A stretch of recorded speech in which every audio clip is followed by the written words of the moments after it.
Greetings from Ukraine.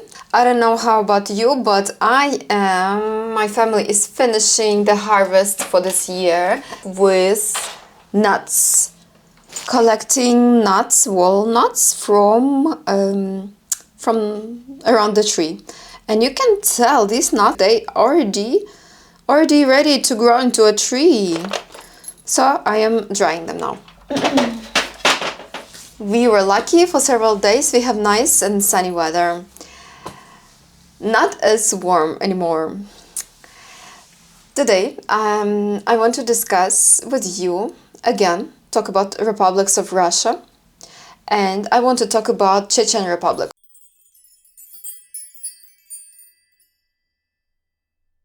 In Ukrainian, we call it Chechnya. Chechnya. It is very annoying, as I said before, to have to follow Russian news and see the face of Putin so much every day. But we have to do it. And it is the matter of our survival. But the good element of this war is that we learn about different people who live under the flag of Russia. So Chechnya is famous for the two wars. One was in the mid-90s and in the early 2000s. Chechnya tried to gain its independence. You probably have heard about the destruction of Grozny. It is the capital of Chechnya. The brutal destruction of the city with no regard to human life, totally wiping it out. Some people say it was the worst destruction in the world was Grozny. You know, it reminds me of Mariupol. The devastation was incredible, just like Grozny, and now there's quick attempts to rebuild it.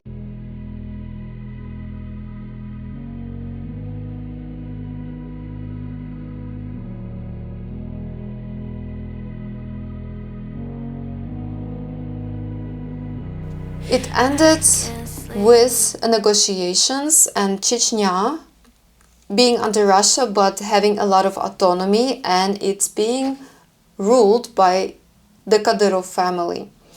Kadyrov rules Chechnya freely, as they want. He is close to Putin. His soldiers are sent to fight in Ukraine, and Kadyrov himself talks a lot about destroying Ukraine, destroying the West. He is even more radical than Putin. But there are Chechen people who understand the struggle that Ukraine has for its independence, and they are actually fighting on the side of Ukraine against Kadyrov, against Russia. What's happening now, just in the recent days, there is some conflict between Kadyrov. There's some problem he has with senator, oligarch, and two other Duma deputies of Moscow. And Kadyrov announced blood revenge. There was some shooting, some armored raid of a company. And Kadyrov said that probably somebody attempted to assassinate him and he will take his revenge. But honestly, we think they are trying to fight for control over some profitable company. Shows that Kadyrov is consolidating his power and sparks dissidence and dislike from other ethnic groups in ethnic republics. Sounds like problems for Russia.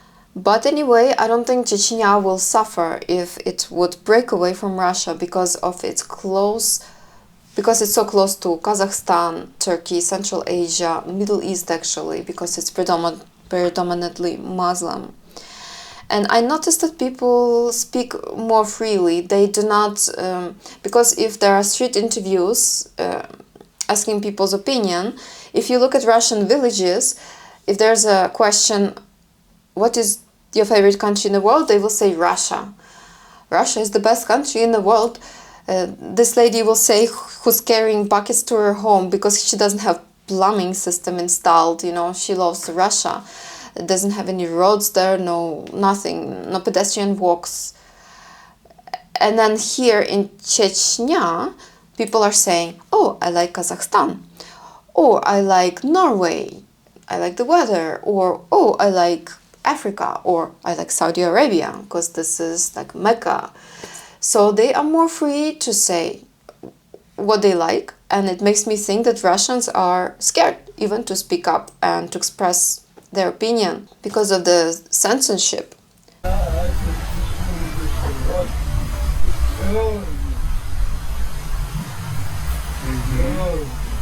Есть ли у вас любимая страна? Норвегия. Почему Норвегия? Экономическая составляющая тоже очень хорошая. Хочется жить в такой стране. On my videos, I like to go to school and see social media page and see what's going on there. What is the life of children? What information they are getting? What's interesting there? And then I noticed, first of all, that schools of Grozny, the capital, don't have social media pages as much. It's more hard to find, first of all. Second of all, I noticed that the posts are reposted.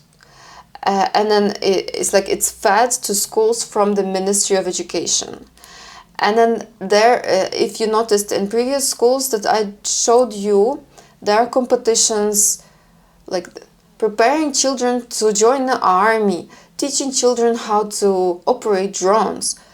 Some competitions for children. Here, nobody's teaching children nothing about war, nothing about drones. And I'm sure if they would be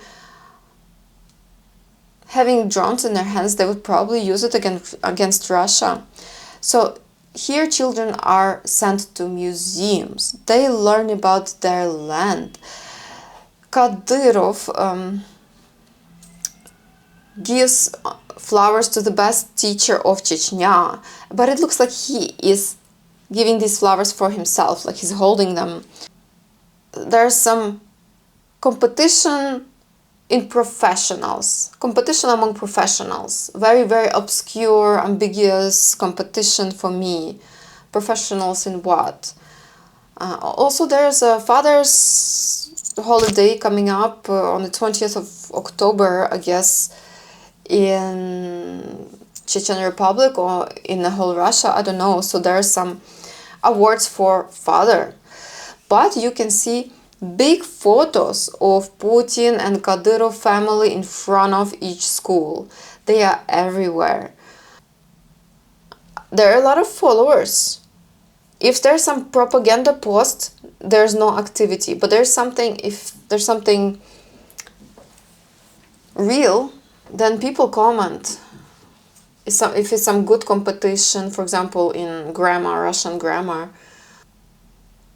Oh, there was a post about that in Russia there are people are paid for having babies.